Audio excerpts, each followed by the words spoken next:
Hello বন্ধুরা, সবাই কেমন আছো? আশা করি সবাই ভালো আছো। আজকে আমি তোমাদের দেখাবো যে তোমাদের মোবাইল চুরি হয়ে গেলে, কেউ চুরি করলে তোমরা যখন ফোন করো তখন মোবাইলটা সুইচ অফ বলে। চোরেরা মোবাইলটা সুইচ অফ করে দেয়। কিন্তু আজকের এই ভিডিওর মাধ্যমে বলবো আমি যে চোরেরা মোবাইল চুরি করার পরেও মোবাইলটা তোমার মোবাইল সুইচ অফ করতে পারবে না। তুমি রিং করলেও রিংটা বাজবে ও সুইচ অফ করতে পারবে না। তো কিভাবে এই সেটিংসটা তোমাদেরকে দেখাচ্ছি, তোমরা সেটিংসটি দেখো, ভিডিওটি দেখো। ফার্স্ট তোমরা মোবাইলের সেটিংস অপশানে চলে যাবে। সেটিং অপশানে যাওয়ার পরে তোমরা দেখতে পাচ্ছ সিকিউরিটি অ্যান্ড প্রাইভেসি অপশানে যাবে। সিকিউরিটি অ্যান্ড প্রাইভেসি অপশানে গিয়ে তোমরা মোর সিকিউরিটি অ্যান্ড প্রাইভেসি অপশানে যাবে।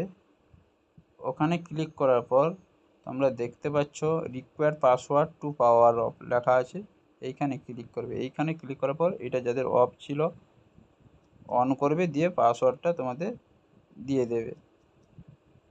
হয়েছে, এটা আমার অন ছিল, আমি অফটা করলাম। আবার অন করার সময় অনটা করবে, দিয়ে তোমার পাসওয়ার্ডটা তোমরা দিয়ে দিবে। পাসওয়ার্ড দেওয়ার পর তোমার পাসওয়ার্ডটা ক্রিয়েট হয়ে গেছে, যাতে তোমার মোবাইল যাতে কেউ সুইচ অফ করার সময় পাসওয়ার্ড চাইবে, কিন্তু চোরেরা ওই পাসওয়ার্ডটা দিতে পারবে না এবং মোবাইলটা সুইচ অফ করতে পারবে না। তোমাদেরকে দেখাচ্ছি তাহলে কীভাবে হলো, সব কিছুর প্রসিডিউরটা দেখালাম।